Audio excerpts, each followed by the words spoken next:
So hello and welcome again to my channel. Today we will know what are schedules of Indian constitution. कौन कौन से schedules हैं, कब कब add किए गए हैं, किस ईयर में ऐड किए गए हैं, शेड्यूल्स होते क्या है and how to remember them. तो first of all will understand what are schedules. So see, schedules are nothing but supplementary documents.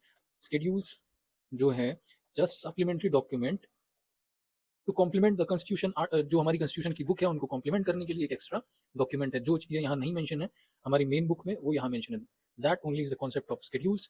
It is like appendices. Let's say you are studying a book, उसमें कुछ चीज़ें, let's say कोई formula दिया हुआ है, उस फॉर्मूले के बारे में किसी अपेंडिक्स में मेंशन है आगे, तो उसी को बोलते हैं schedule in terms of our Indian constitution.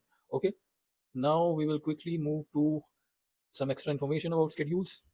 So we will understand क्या होते हैं। सप्लीमेंट्री लिस्ट होते हैं, अपेंडिसेस की तरह होते हैं। पहला मेंशन कब है? Government of India act. Government of India act बहुत ही ज़्यादा इंपॉर्टेंट है, उसमें पहला मेंशन है, बट उसमें 10 शेड्यूल्स मेंशन थे।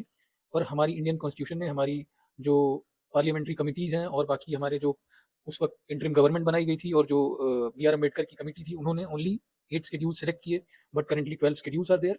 We will know what are those schedules and when they are added.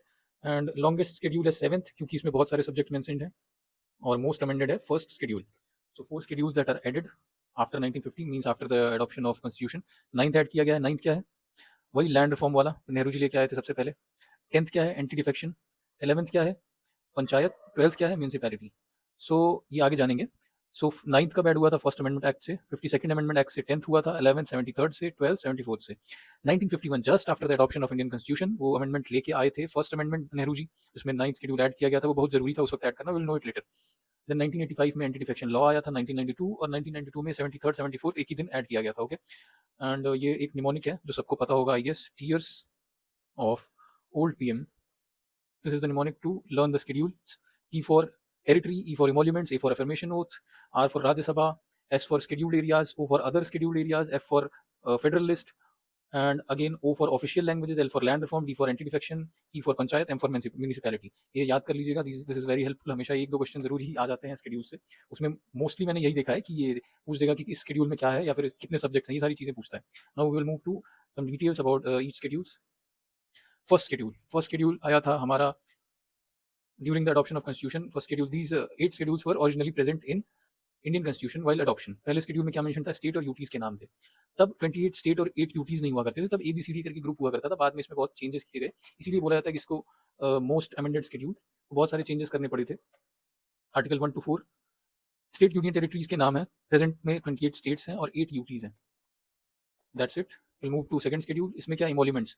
Just remember this, सिर्फ president, governor, speaker, deputy speaker, chairman Rajya Sabha, deputy chairman Rajya Sabha, जजेस of supreme court and high court and then CAG, जो हमारे बड़े बड़े officials हैं, सिर्फ उनकी salaries, उनकी ही सैलरीज अलाउंसेस मेंशन है इसमें। ऐसे याद करिए, प्रेसिडेंट सबसे बड़ा, गवर्नर उसके बाद प्रेसिडेंट के अंडर में आता है, उसके बाद दोनों हाउसेज में आते हैं, स्पीकर, डिप्टी स्पीकर, ये लोकसभा राज्यसभा में स्पीकर, डिप्टी स्पीकर। उसके बाद आते हैं हम जजेस पे, जजेस of both the houses, supreme court and high court, not houses, both highest, this will be highest in center, this will be highest in state। okay, तो इन लोगों की सैलरी मेंशन है, बाकी लोगों की सैलरी इधर मेंशन नहीं है। एमपीएमएलए की सैलरी के बारे में लिखा हुआ है कि parliament and time to time में अमेंड देयर सैलरीज और फिक्स देयर सैलरीज, जो भी करना है वो पार्लियामेंट करेगी। थर्ड शेड्यूल में मेंशन है ओथ एंड अफर्मेशन, किसके किसके? President, vice president, prime minister, minister, MP of both houses, जजेस of supreme court and high court, CAG governors, CAG and governors. Okay, ये इजी है, मतलब बस इतना याद करना है इसमें कि president, vice president, PM, ministers, मतलब ऐसे याद करिए, president, vice president, then PM और उसके काउंसिल ऑफ मिनिस्टर्स। उसके बाद आते हैं जजेस, इसमें भी जजेस हैं सुप्रीम कोर्ट, हाई कोर्ट के, कैग इसमें भी है, गवर्नर इधर भी है। सो बाकी सारी चीज़ें सेम है, बस इसमें ये ऐड हो गया है पीएम और सीएम, सिर्फ इसमें ये ऐड हो गया है पीएम और काउंसिल ऑफ मिनिस्टर्स, सिर्फ ये एक्स्ट्रा ऐड है। बाकी वही जो सेकंड शेड्यूल में मेंशन है वही सब है। और हाँ, स्पीकर्स नहीं मेंशन है, तो स्पीकर ऑफ द हाउस होते हैं वो सब नहीं मेंशन है। Again fourth schedule, allocation of seats in Rajya Sabha, कितनी सीटें राज्यसभा में होंगी? करंटली 238 है, प्लस 12 नॉमिनेटेड मेंबर्स होते हैं। 12 नॉमिनेशन किए जाते हैं कौन कौन से फील्ड से? Science, art, literature, science, art, literature, and one more is social service. Social service में जैसे अभी सचिन तेंदुलकर को एक बार भारत रत्न दिया गया था, तो इसमें कोई भी ऐसी कैटेगरी नहीं मेंशन है जिसमें स्पोर्ट से एसोसिएटेड लोग को भारत रत्न दिया जा सके, तो उनको सोशल सर्विस के अंतर्गत भारत रत्न दिया गया था।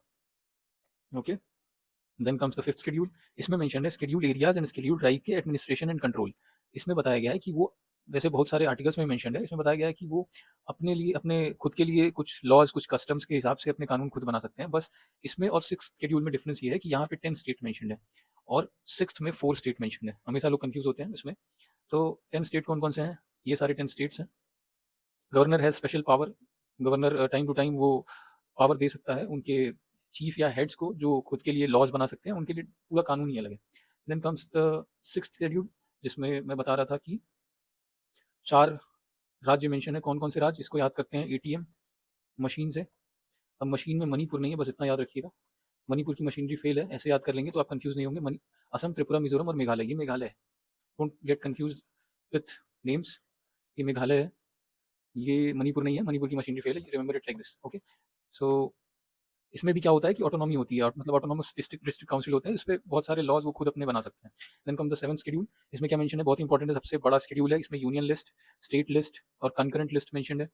यूनियन लिस्ट में कितने सब्जेक्ट हैं? 97 सब्जेक्ट्स, इधर मेंशन है, इधर से बताता हूँ, 97 सब्जेक्ट्स। देन स्टेट लिस्ट में 66 सब्जेक्ट्स, कंकरेंट में 47। और अगर कोई कॉन्फ्लिक्ट हुआ तो वो यूनियन लॉ प्रिवेल करेगा, ऐसा हमारे आर्टिकल्स में भी लिखा है। आई गेस 245, 246, 247, ये सारे सेंटर स्टेट रिलेशन के, 248, 249, ये सब मिला के even up to 255, I guess, ये सेंट्रल स्टेट के एडमिनिस्ट्रेटिव रिलेशन इधर मेंशन है। उसमें एक आर्टिकल कॉन्फ्लिक्ट का भी है, तो कॉन्फ्लिक्ट अगर आता है तो यूनियन रिवेल करेगा। Then comes the eight schedule. इसमें ऑफिशियली रिकॉग्नाइज लैंग्वेज है, don't get confuse this with official language. इसमें कुछ भी ऐसा नहीं लिखा है कि नेशन की ऑफिशियल लैंग्वेज होगी, बस कुछ ऐसी लैंग्वेजेस स्टेट की भी हो सकती है, उनको ऑफिशियली रिकॉग्नाइज किया गया है। सो कौन कौन सी लैंग्वेज है, ये लिस्ट अलग से मैं डाल दूंगा, बट अभी जानते हैं कि इसमें अमेंडमेंट क्या क्या हुए थे। 3 अमेंडमेंट हुए थे मोस्ट इंपॉर्टेंट।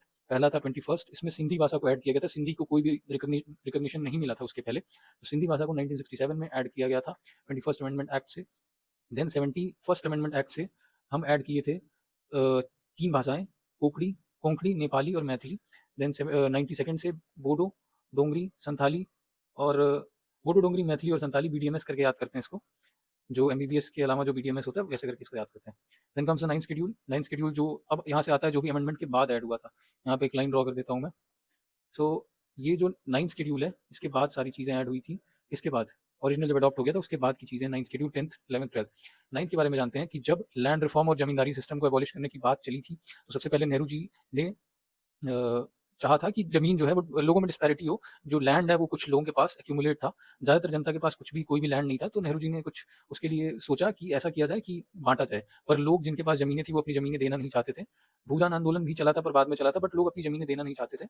सो इसके लिए लॉ बना कि ज़मीनें देनी पड़ेंगी, बट लोग फिर अपने फंडामेंटल राइट के वायलेशन के उसके अगेंस्ट चले गए सुप्रीम कोर्ट में। पहले राइट टू प्रॉपर्टी भी एक फंडामेंटल राइट हुआ करता था, बट उसके बाद नेहरू जी ने एक 9th शेड्यूल बनाया और उसमें लिखा, फिर 9th शेड्यूल में ये लिखा कि जो भी चीज़ें 9th शेड्यूल में मेंशन है, वो उसको इसलिए नहीं नल एंड वॉइड घोषित किया जा सकता है कि वो फंडामेंटल राइट्स को वायलेट करती हैं, और एक आर्टिकल भी साथ ही साथ जोड़ दिया।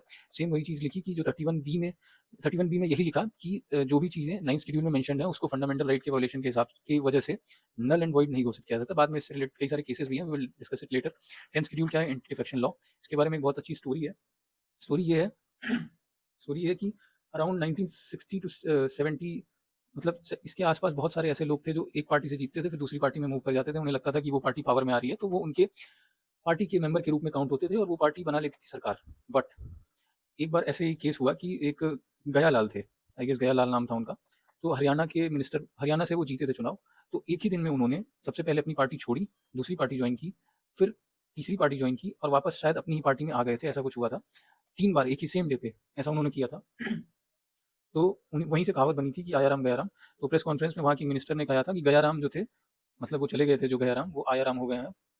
तो वहाँ से ये बना था। तो एंटी डिफेक्शन लॉ के बारे में यही जानिए कि एंटी डिफेक्शन लॉ में ये मेंशन है कि अगर, सबसे पहले ये जानते हैं कि 52nd अमेंडमेंट जब हुआ था, जो सबसे पहले ऐड किया गया था, उसमें क्या मेंशन था? उसमें ये मेंशन था कि 1/3, अगर किसी पार्टी से 1/3 मेंबर्स, मतलब कि लेट्स से 30 हैं, तो 10 मेंबर्स अगर अलग हो जाते हैं तो उनको एंटी डिफेक्शन के दायरे से दूर रखा जाएगा। बट उसके बाद एक आया 91st अमेंडमेंट एक्ट, जिसमें ये लिखा गया, मर्जर का कॉन्सेप्ट आया कि 2/3 of the house, let's say 20 हैं, अगर ये 20 मूव कर रहे हैं, not house, 2/3 of the party, अगर 20 मूव कर रहे हैं किसी दूसरी पार्टी में जाके ज्वाइन कर ले रहे हैं, तो उसको मर्जर माना जाएगा और एंटी डिफेक्शन के दायरे से दूर रखा जाएगा। तो 2 चीज़ें हैं, सबसे पहले 52nd और दूसरी है 91st। 91st में वैसे एक और चीज़ ऐड हुई थी कि 50% कैप निर्धारित कर दिया गया था, किस पे? काउंसिल ऑफ मिनिस्टर्स के नंबर पे, और इस नंबर में प्राइम मिनिस्टर भी इंक्लूड थे, ये आइए सबको पता होगा। Okay, then comes the 11th schedule. इसमें 29 सब्जेक्ट्स मेंशन है, ये याद करने वाली चीज़ है। 73rd अमेंडमेंट एक्ट से ऐड हुआ था 1992 में, सेम ये 74th में ऐड हुआ था 1992 में। इसमें 18 सब्जेक्ट्स मेंशन्ड है। मेनली आप देख सकते हैं सब्जेक्ट्स भी पूछता है कई बार कि एक सब्जेक्ट इसमें मेंशन है, रूरल हाउसिंग है, तो रूरल की बात कौन करेगा? पंचायत करेगा। यहाँ आप देखेंगे अर्बन प्लानिंग, अर्बन की बात कौन करेगा? म्यूनिसिपैलिटी करेगा। तो यहाँ से भी पता चल सकता है। Okay, now this is the end of the chapter. अभी एक क्विज